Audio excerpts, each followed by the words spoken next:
Assalamualaikum warahmatullahi wabarakatuh. Waalaikumsalam warahmatullahi. Alhamdulillah wa syukurillah wa nu'matillah la haula wa la quwata illa billah. Kita sampai di acara dibacain berita yang berikutnya. Pada Bung Kameramen, ayo dibacakan beritanya. Baik Bung Alfian, ini lagi-lagi Bung Alfian beritanya tentang negara kita nih Bung Alfian. Nah ini dari seputar tangsel.com 14 Januari 2022. Agak lama beritanya, tapi ini penting rasanya kita perdengarkan Bung Alfian. TKA Cina, ternyata tentara terlatih, diungkap ex-kabais di persidangan Anton Permana. Ini kasusnya. Saya bacakan beritanya Bung Alfian. Seputar tangsel.com, mantan Kepala Badan Intelijen Strategis Kabais, Letjen Purnawirawan Yayat Sudrajat, ungkap fakta mengejutkan soal tenaga kerja asing dalam sidang petinggi kami, Dr. Anton Permana. Sidang tersebut dilaksanakan di PN Jakarta Selatan pada Senin 10 Januari 2022. Dalam sidang Anton Permana tersebut, Yayat Sudrajat berperan sebagai saksi ahli militer dan pertahanan terkait video berjudul TNI Ku Sayang, TNI Ku Malang. Dalam kesaksiannya, Yayat Sudrajat mengatakan bahwa apa yang disampaikan oleh Anton Permana adalah benar dan seharusnya diapresiasi oleh negara. Yayat Sudrajat mengungkapkan selama menjadi atase pertahanan di Cina pada 2006-2009 lalu, ia mengetahui ambisi Cina dalam menguasai negara-negara seperti Xinjiang, Mongolia, dan Tibet. Menurut pria yang diakrab disapa dengan Kang Yayat, pada awalnya Cina memberi bantuan infrastruktur dengan skema Turnkey Project kepada negara-negara yang membutuhkan. Saya sangat tahu bagaimana cara ambisi Cina menguasai sebuah negara. Bagaimana respon awal Bung Alfian? Bismillahirrahmanirrahim. Pak Yayat Sudrajat saya kenal secara fisik, secara pemikiran maupun secara kesatriaan. Dia sebagai seorang Sabta Margais. Masya Allah. Dia seorang tentara yang santri, dia santri yang tentara.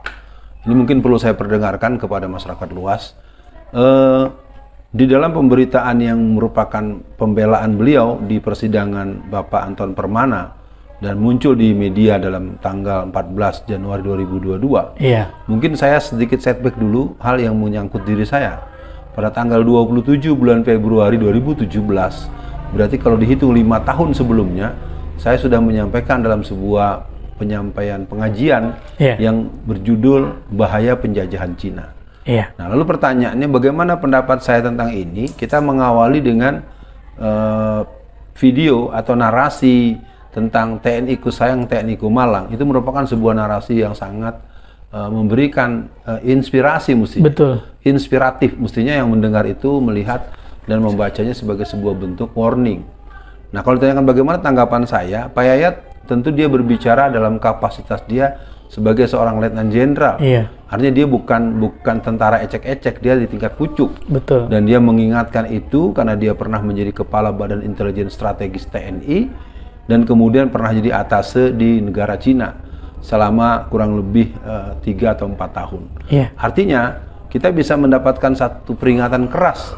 Apakah kita nanti akan menyesal kalau kita mengalami nasib seperti Tibet, seperti Angola, Zimbabwe, atau negara-negara lain yang sekarang sudah tidak tertolong?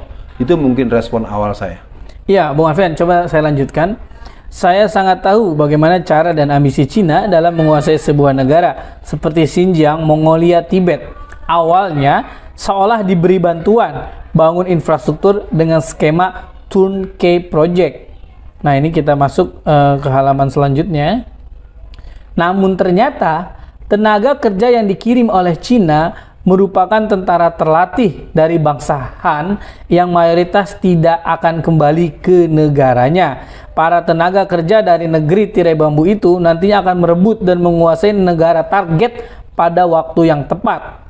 Selain itu juga, ia juga menyinggung tentang bahaya latihan PKI yang menurutnya sudah masuk hampir ke seluruh sendi bernegara. Bagaimana respon Bung Alfian soal ini? Pertama, terkait dengan TKA Cina dengan kerja para TKA tenaga kerja asing yang ternyata memang seluruh warga Cina itu orang-orang yang akan berangkat keluar ataupun orang-orang dengan pendidikan tertentu, mereka mendapatkan kewajiban untuk wajib militer. Oh. Dan perlu diketahui juga di Cina itu ada 70 juta pemuda-pemuda yang mempunyai penguasaan doktrin buku merah sebagai bentuk pemegang pandangan-pandangan ideologi komunis Mao Zedong dan konsepsi komunisme Cina yang pernah ada dan masih ada. Nah, ketika tadi Pak Yayat menyebut itu, maka artinya kita harus ingat ada 70 negara yang sedang dikawal oleh Cina untuk menjadi koloni, menjadi skoci, menjadi negara-negara yang harus patuh dengan Cina. Dan kita sudah lihat beberapa negara yang sudah tidak berdaya itu ya, diantaranya Sri Lanka yang kemarin baru saja mengalami itu.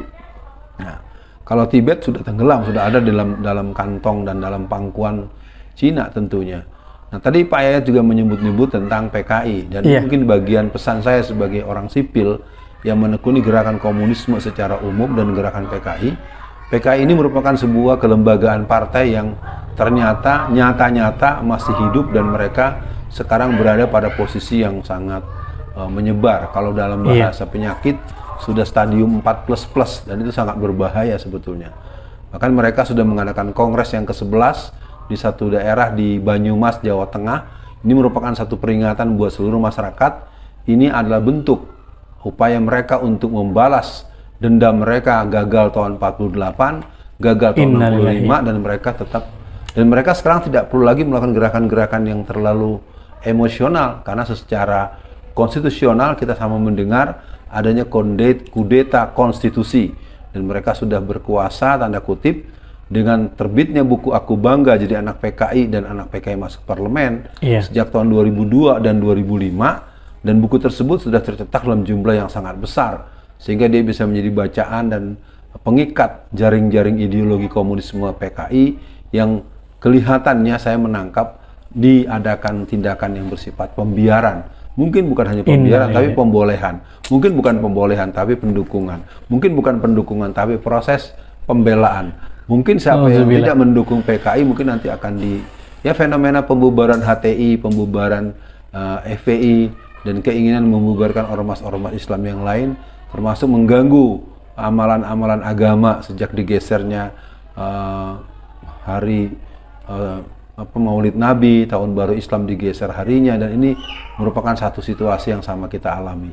Iya, Bung Alfian, menarik sekali nih Bung Alfian, karena kan Pak Yayat ini yang Bung Alfian sampaikan tadi, beliau bukan orang sembarangan juga. Kemudian kan ada Bung Alfian juga, ada Pak Anton Permana juga, di kami juga kan ada Pak Gatot Nurmantio juga. Nah, pertanyaan saya gini Bung Alfian, mereka kan menjelaskan bahaya dari luar ke Indonesia Bung Alfian. Kenapa negara lebih cepat membilang orang yang menyampaikan itu dengan kalimat atau kata hoax, kemudian cepat juga mengkriminalisasi? Kenapa negara nggak lebih condong untuk langsung cross check ke lapangan Bu Alfian? Padahal kan kalau dia berpikir paling nih Ustadz Alfian Tanjung, Anton Permana, Pak Yayat atau Pak Gatot nih hoax nih, kita buktiin ngelihat di lapangan. Kenapa nggak dilakukan itu Bu Alfian? Padahal kan kalau dia ngelihat ke lapangan pasti tahu lah, ketahuan kan postur tentara kayak gimana. Gimana respon Bu Alfian? Pernyataan di tahun 2019 yang disampaikan oleh Pak Cahyokumolo di Komisi 2 yang mengatakan perkembangan komunisme dan paham-paham yang sejenisnya itu hal yang menggembirakan dan tidak terlarang, dan itu dinyatakan dengan terbuka. Dan hal ini tidak termasuk dalam paham ateisme, komunisme, marxisme, leninisme yang berkembang cepat di Indonesia.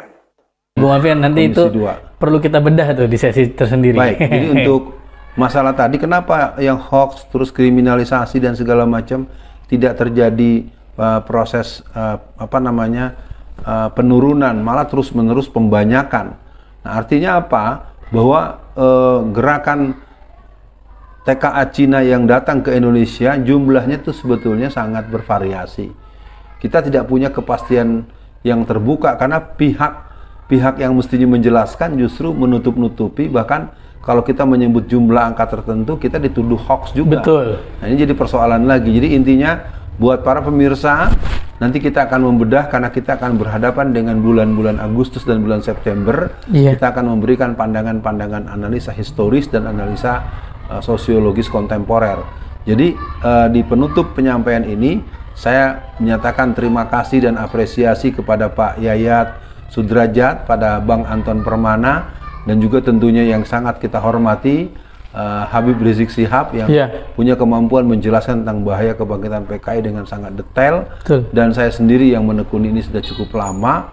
Maka buat seluruh masyarakat Indonesia, kita akan menghadapi kebangkitan komunisme dengan satu helaan napas. Kita tidak akan pernah membiarkan komunisme domestik yang bernama PKI dan juga komunisme eksternal dengan penetrasi yang dilakukan yang sesungguhnya merupakan pengembangan Komintern dengan poros Jakarta Peking. Mungkin satu catatan penutup, sekarang ini ada kebohongan yang dibuat di buku-buku sejarah terbitan tahun 2020-an bahwa peristiwa G30 PKI itu adalah peristiwa poros Jakarta Moskow. Itu bohong, dan saya nyatakan yang terbuka karena saya bertemu dengan beberapa guru-guru sejarah di daerah-daerah yang mereka mengeluhkan kok terjadi pembohongan. Jadi sekarang ini disebut-sebut bahwa G30 PKI itu adalah porosnya Jakarta Moskow.